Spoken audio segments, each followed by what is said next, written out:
With us right now, Debra Roberts. Hi, Debra. Your website is therelationshipprotocol.com. And I am so excited about this. Is it also the communication protocol, or what's the correct website? The website is Yeah. therelationshipprotocol.com. That's the communication model.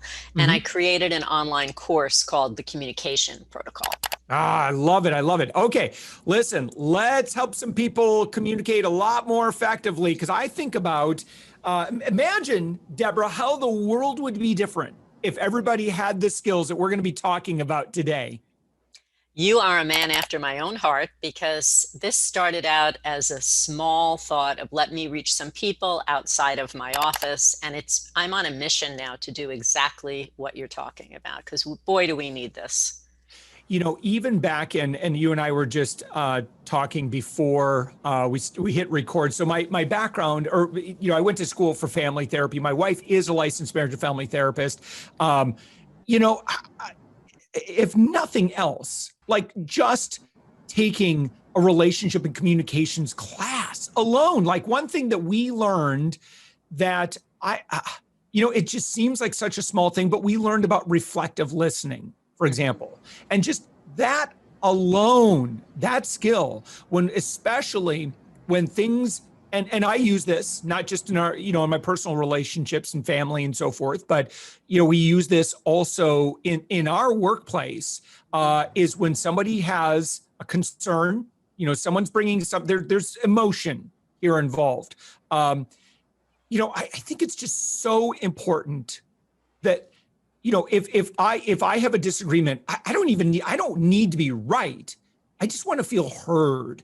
I just want to feel, maybe a little bit validated or whatever. And just like, so what you're saying is, or I hear what you're saying is, just like, oh, so tell me more about that. Like that. Oh my gosh. I think just if that's all we accomplish by the end of this conversation, we can encourage people to just listen and validate and let people know that they're being heard and listened to. That alone would just be completely life-changing. Think of the marriages that would be saved, the people that, reduce turnover, just creating a much better work environment. What could happen if we did this work? But again, I'm just, this is just one little aspect of it. Debra, I would love to learn the precepts behind the communication protocol and the great work that you do. Well, first of all, you're absolutely right in terms of the listening. Everybody wants to feel heard. And that is the key to creating a connection. Heard means I'm listening to you. I want to hear what you're saying. I may not agree with you. Oh, yeah. I don't have to agree with you, but I do need to give you the courtesy of listening. And I can't tell you how many meetings in businesses have changed simply because the person who's in charge realized that, oh, I don't have to solve the problem or agree with them, but I have to at least listen to them and let them know that I heard them. And once they did that, it's empowering because it puts us back in the driver's seat of I can just listen, I don't have to solve, or I don't have to discount. I can make time for you because we all want to feel like we matter. So the relationship protocol is a communication model that came from my work. I'm a conversation expert, and I've been working with challenging relationships as a clinical social worker, as a business consultant, and also I do trauma work as well. So that combination of experience has given me 25 plus years of field experience, understanding, and many years in nonprofit organizations as well. So combined, all of that experience led me to understand that communication shapes our relationships. It's at the core of everything. I'm not that deep. I don't teach anything too fancy. As I like to say, I don't even think there are 4-syllable words in anything that I'm teaching. It's very basic stuff that we're all capable of doing. A lot of it is shifting your mindset to how you show up, how you speak to someone. And a lot of it is, I call it turning towards how you want the other person to feel. If that matters to you and you allow that to come into your mindset, that it's not just what I'm saying and what I'm talking about, but the person that I'm interacting with, How do I want them to feel? That opens you up to being a better listener and to not needing to be right or win the argument as much as a curiosity about the other person. Can you talk a little bit more about differentiation? Because I think this is so vital, right? That I think one way to look at problems, and we've been talking about this, right, is it's my job to convince you that I'm right. And it's your job to convince me that you're right. And so you have this tug of war, where it's like we're each pushing on each other, like, I'm going to bend you to my will. And I'm going to, instead, you think about the wars that would be solved, the fights, the battles, the contention, the relationship, these disruptions that last for way too long about this need to be God blankety blanket right. Yep. And I'm sorry to me, that is it's when I really got clarity on this point about stop needing to be right all the time. Do you want to be right or do you want to be happy? Do you want to show up in the world as, and always pummeling people to your will? Yes. Or would you like to love and would you like to live your life with compassion?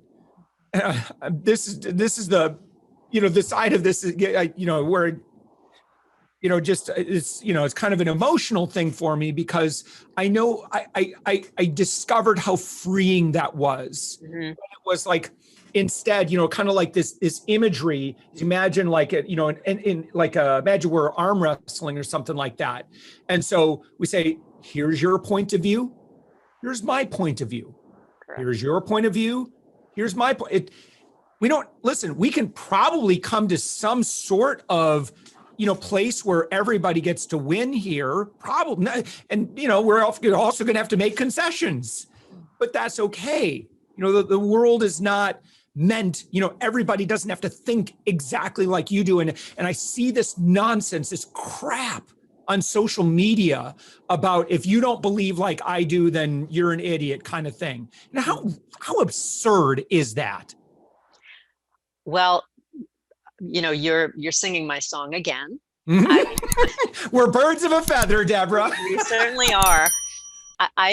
If you think of a relationship or even an interaction, and you picture an umbrella over the two of you, the relationship, the business, the family, that's what's bigger than both of you. It's like you're under it together. So if we look at the person that we're speaking with, that we are in this together, we want to have a positive outcome.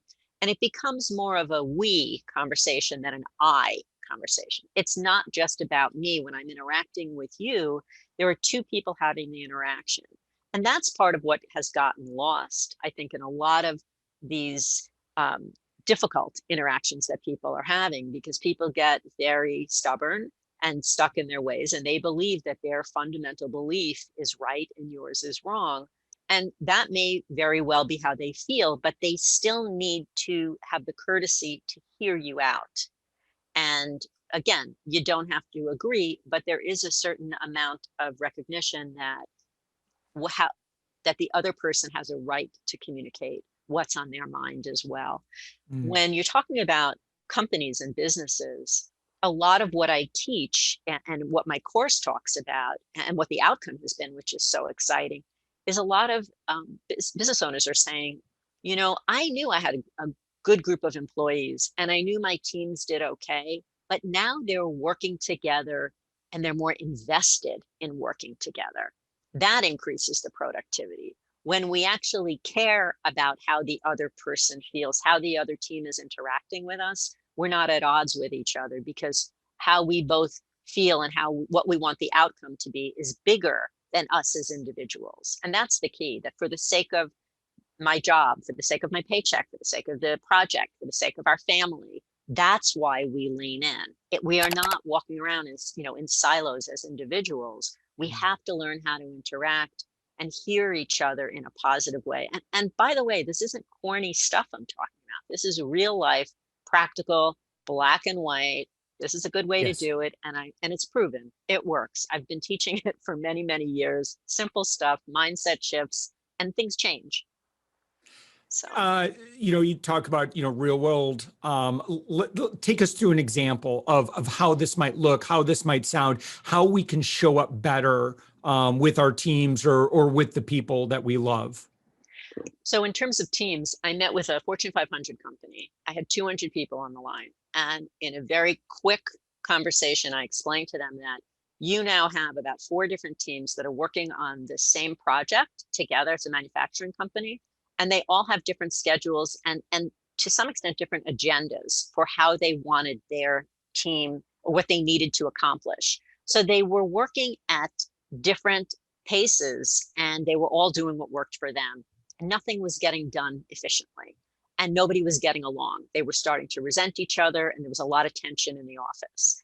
What we started talking about is, and this applies to individuals too, that's why I'm using it as an example. Here you have a group of people. Well, what if during this meeting, I asked the other people how it impacted them when your team functions as if you're on your own? And they started to hear, well, when you made that decision to take that step on Tuesday, that put us back for 4 days. And when you did this, my team member was unable to do this. They're not thinking in those terms. We don't realize the impact that we have. Once they heard that, they realized, and they'd all been doing it. So they were all guilty of not being as thoughtful about the other person and considerate. So now, number one, they make decisions based on, as a group, how can we interact and be the most productive to get the operation moving forward. But also, when there's a problem, they don't assume that it was done just to mess with them or in a selfish way. The presumption is we're going to give them the benefit of the doubt that they did it because they thought it was the best thing to do, even though it didn't work for us. So when we give people the benefit of the doubt, which is also a big concept that I talk about, it opens us up to listening better rather than blaming or assuming the worst. So that's also a great strategy, is to approach someone by giving them the benefit of the doubt, trying to think of them in those terms, and then you will approach them in a more congenial kind of a way, and you'll have a much better chance at a good outcome without them getting defensive. Yeah. Yeah. Debra, share with us a little bit more about like how you work, where you come in, how you engage. Are you doing workshops? Are you working with individuals? How does that work? So these days, I used to work a lot with individuals. I'm not really doing that now. I'm coming in to companies and giving a lot of talks to leaders and to businesses.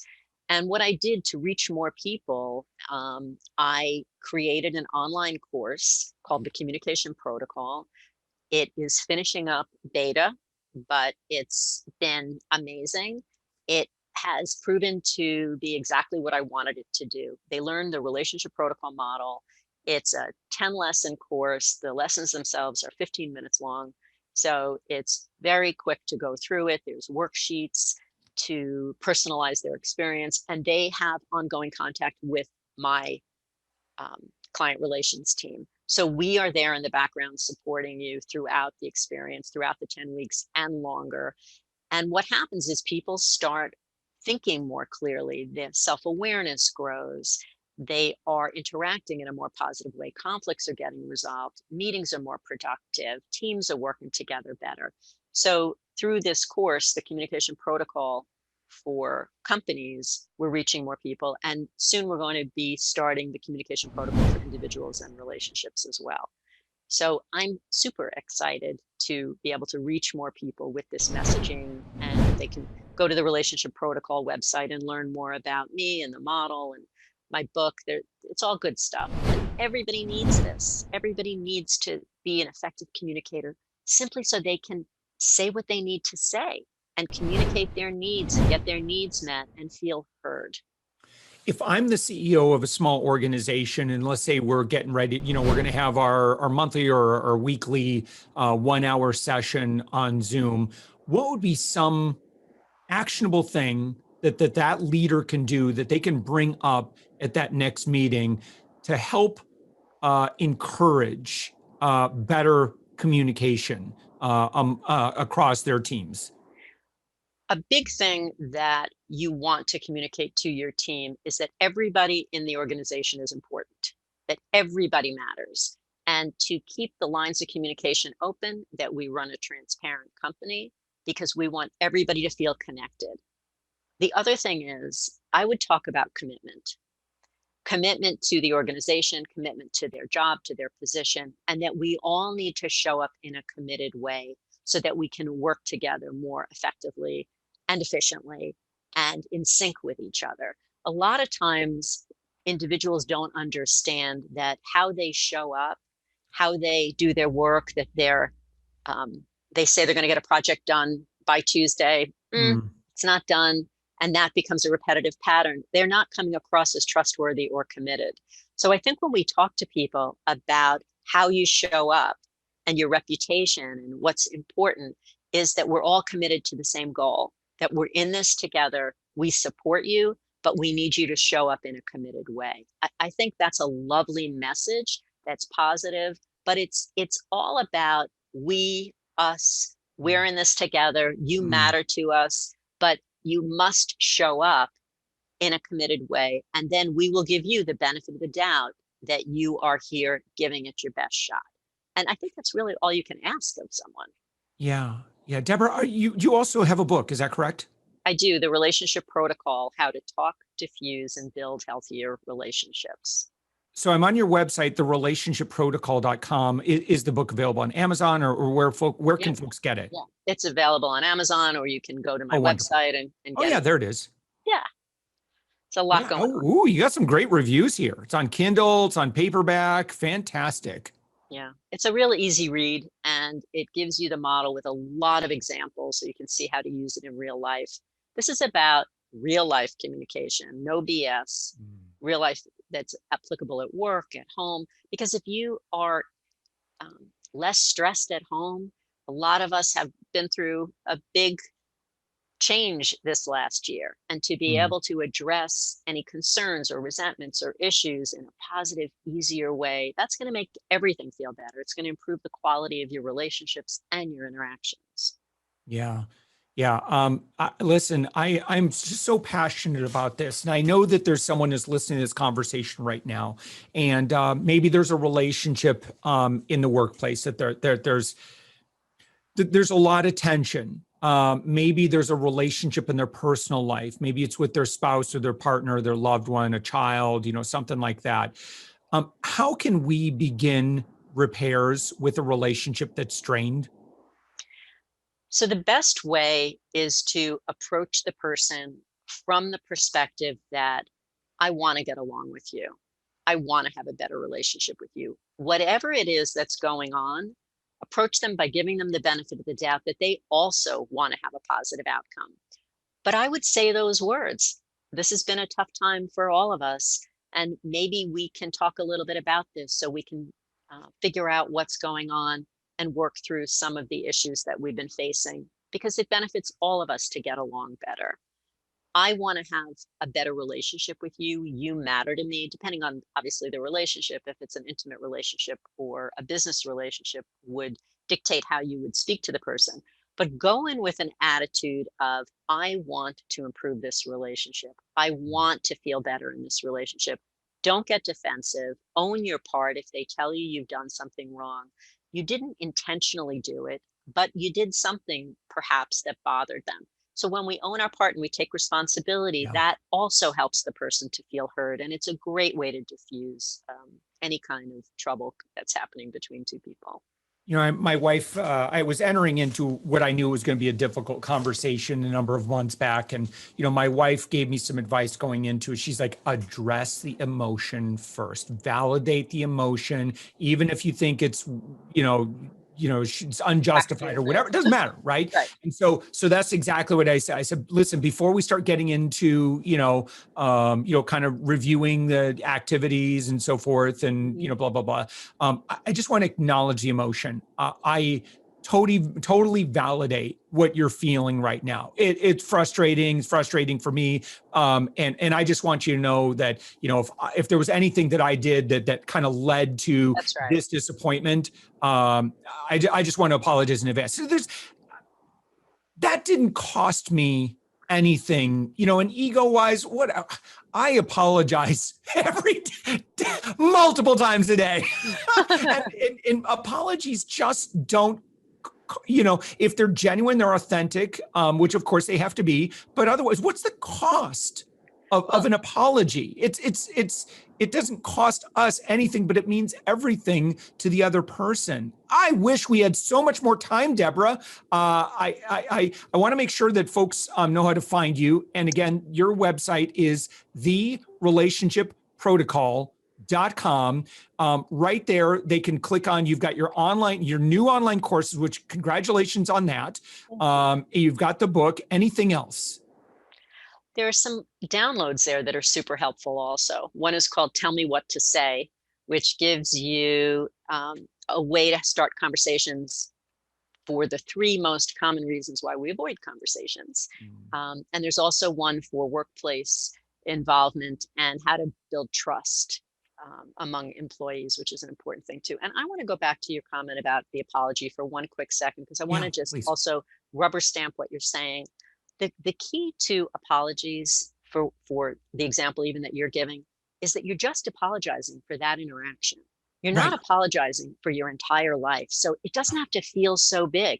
You're apologizing because in that interaction, you hurt their feelings. I'm really sorry I did that. That doesn't mean that for the last 10 years, this is this big apology tour.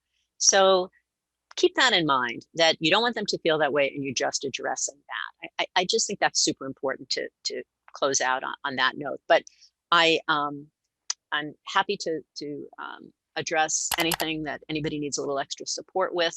You can always email me from my website and I can direct you to a download or a conversation that could be helpful, or the program. So happy to support and reach more people, and it's exciting. Awesome. Debra Roberts, your website, therelationshipprotocol.com. Debra, thank you so much for this conversation. Thank you.